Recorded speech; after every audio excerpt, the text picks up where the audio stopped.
Hi, my name is Erica Steeves. I am a product stylist and commercial photographer, and today I want to talk to you about the importance of stock imagery in your business. So this is a topic that I believe is a little overlooked, and I'm going to show you and debunk some of the reasons why you should be using it. As a photographer, I'm usually really hesitant to use other people's photography on my website or anywhere on my social platform that isn't my own, and I know that you probably feel the same way. So why not create a bank of images that you'll be able to add to your feed, newsletters, website, that are authentically you and your vision. So I challenge you, when you're on set shooting for clients, create a little space, whether it's when you're testing the lighting or at the end of your shoot, to capture some behind the scenes or even just like little setups with the props that you have out to create this continuity and be able to keep the story going. Because a lot of times the only things that I'm sharing on my social media typically are the content that I'm creating for my clients, and I want to be promoting my own work as well and my own vision that isn't necessarily my client's vision.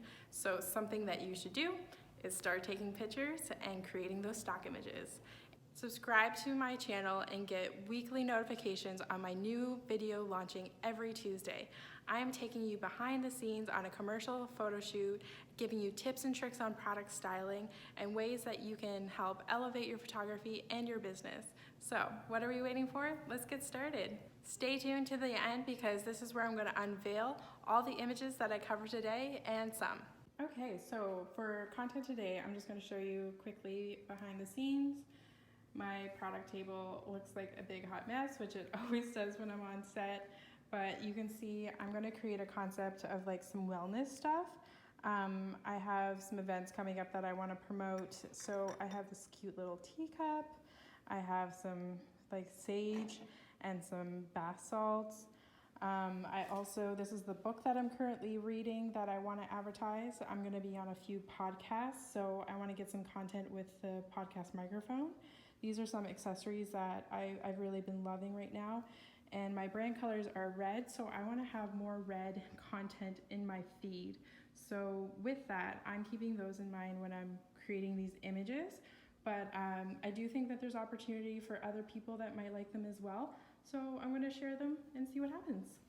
Typically when I shoot stock photography, I always just use a very even flat light, and I achieve that by just using my lights, shooting them straight up and bouncing off of the ceiling. You can bounce light so you don't get as harsh shadows and so that the light is really even.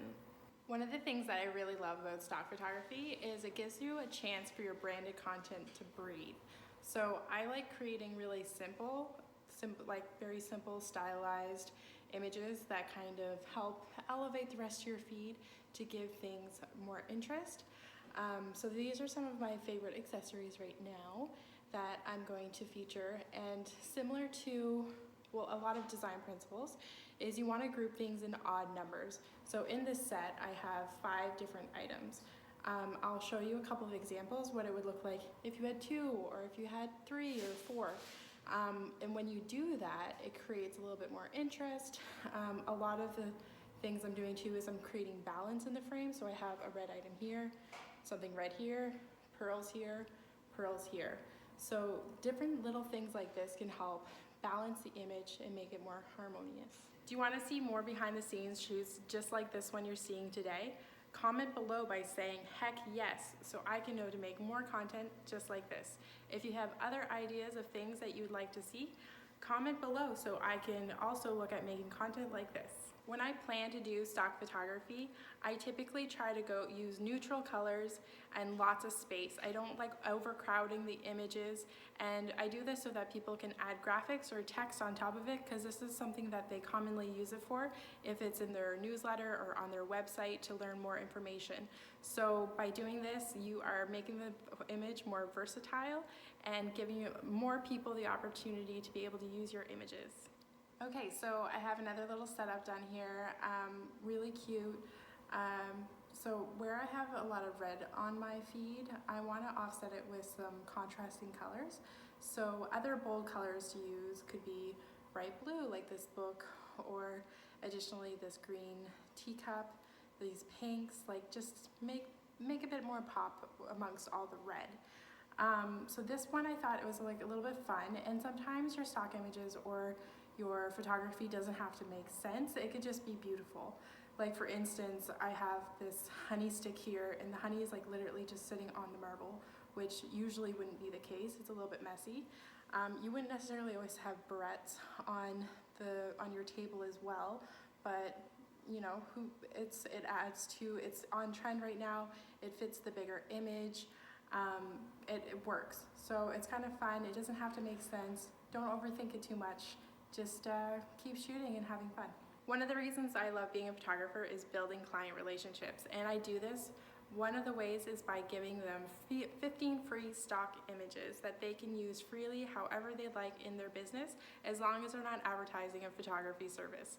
And for the most part, most of the clients that I do work with are product-based, or they are a personal brand and I'm doing lifestyle shoots with them.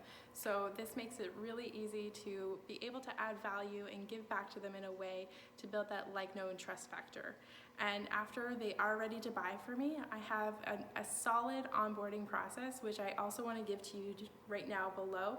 It has like a script format, so there's questions that you can ask potential clients to see what kind of project they have, to understand the scope of it in a few short questions. And then additionally, I have email scripts, a pricing formula, and a shot list template. So just get it below in the link.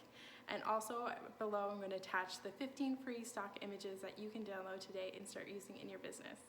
Please like this video and subscribe to my channel to get more behind the scenes and tips and tricks with new videos every Tuesday.